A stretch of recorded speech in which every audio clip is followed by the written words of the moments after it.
आप देख रहे हैं आपका अपना टीवी चैनल आरजे रमझाझर। जज्बात के रंग भरोसा के संग।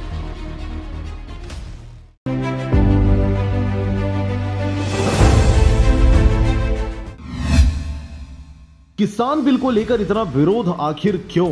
लिखना नहीं चाह रहा था, परंतु एक किसान पुत्र और एक किसान परिवार का सदस्य होने के नाते 152 किसानों की शहादत एवं सरकार द्वारा तरह तरह की यातनाएं एवं षड्यंत्रों के बावजूद किसानों के शांतिपूर्ण प्रदर्शन को देखते हुए लिखने के लिए विवश होना पड़ रहा है। 3 किसान बिल जो सरकार झूठ बोलकर यह कह रही है कि किसानों की हित में है। पहला कानून कृषक उपज व्यापार और वाणिज्य संवर्धन सरलीकरण 2020। इस कानून के पीछे सरकार तथ्य दे रही है कि वह किसानों की उपज बेचने के लिए विकल्प को बढ़ावा दे रही है, परंतु सरकार यहां एपीएमसी मंडियों को एक सीमा में बांध दिए हैं कि हम ज्यादा खरीदी नहीं कर पाएंगे और इसके जरिए बड़े कॉरपोरेट घरानों को खुली छूट दे दी गई है, जिसकी वजह से वे बिना पंजीयन या बिना किसी नियम कानून के दायरे में रहते हुए किसानों के फसल खरीदी एवं बेच सकते हैं। इसी वजह से सरकार एमएसपी कानून नहीं बना रही। एमएसपी कानून बनेगा तो आधे पौने दामों में आसानी से पूंजीपति लोग किसानों की फसल खरीद लेंगे।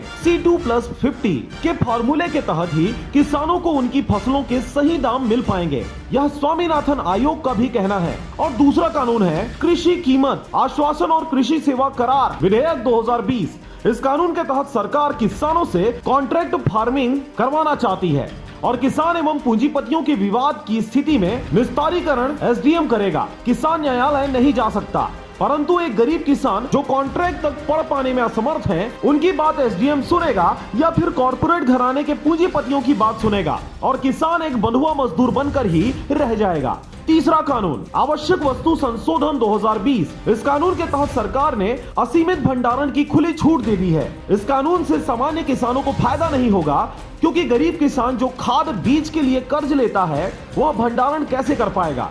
इस कानून का फायदा उठाकर पूंजीपतियों द्वारा पहले अनाज का भंडारण किया जाएगा। जब किसान अपनी फसल बाजार में बेचेगा तो उस समय पूंजीपतियों द्वारा बाजार में अपना अनाज सस्ते दामों में उतार दिया जाएगा, जिससे किसान अपनी फसल सस्ते दामों में बेचने के लिए विवश हो जाएंगे। इसके साथ ही मैं आपको अवगत कराना चाहूंगा कि यह सब खेल 18 लाख करोड़ की आय जो खेती के द्वारा हो रही है उसी का है। और इसके अलावा आपको बता दें कि किसी कानून को बनाने से पहले उस पर उसका सर्वे विचार पार्लियामेंट में रखना, बहुमत पाना, बहुमत का विरोध होने पर इमरजेंसी कानूनों के लिए अध्यादेश लाकर पास कराना एवं राष्ट्रपति की सहमति लेना होता है। लेकिन कोरोना काल में जहां पर देश की अर्थव्यवस्था को मेंटेन करने के लिए किसानों को कोई दूसरी विधि देश की अर्थव्यवस्था को बैलेंस नहीं बना रही थी, उस वक्त कृषि कानून को लाना और अध्यादेश जैसे विधि से लाना, राष्ट्रपति की सहमति से उसे लागू करने का प्रयास करना सोचने पर विवश करता है। किसान के विरोध पर किसानों से सलाह नहीं लेना,